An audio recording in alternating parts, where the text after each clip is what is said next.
Ram Ram direct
બાજકું જેવું ભરાઈ જશે.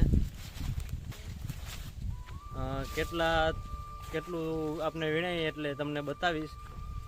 અત્યારે આપણે દાદાની સાથે આપણે બકાલું પણ વીણાવવું પડશે. અત્યારે હું મારા દાદા જ આવ્યા છે વાડીએ.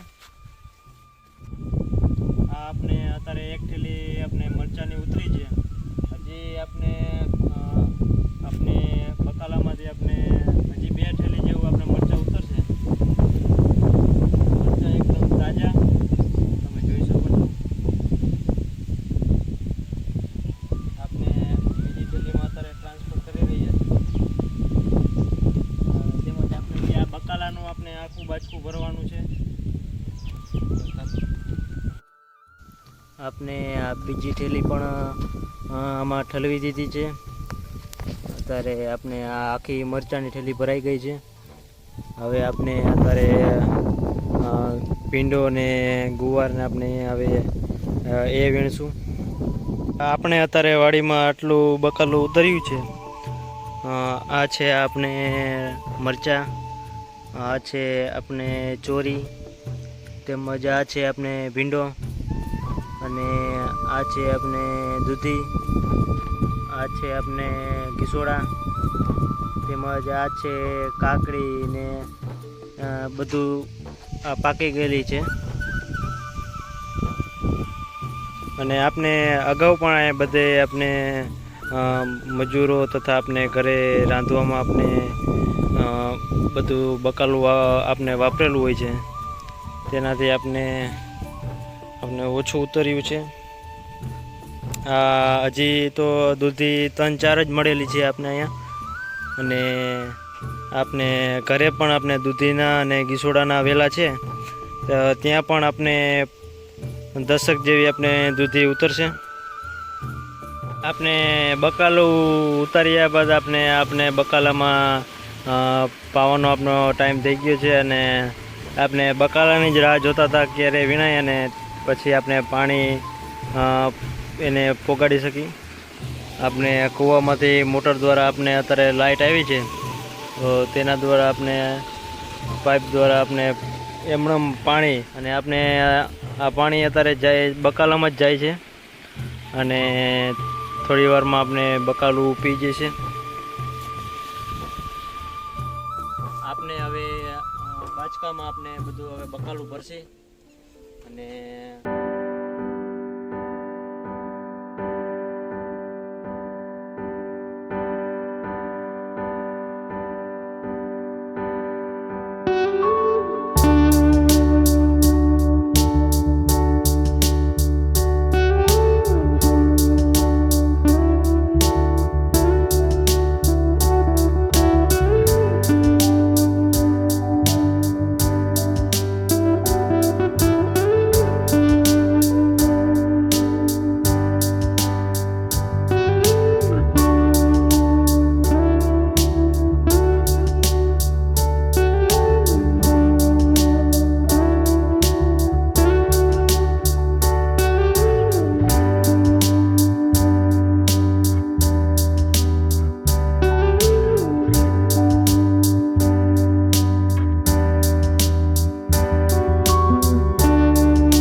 સાંજના સમયે આપણે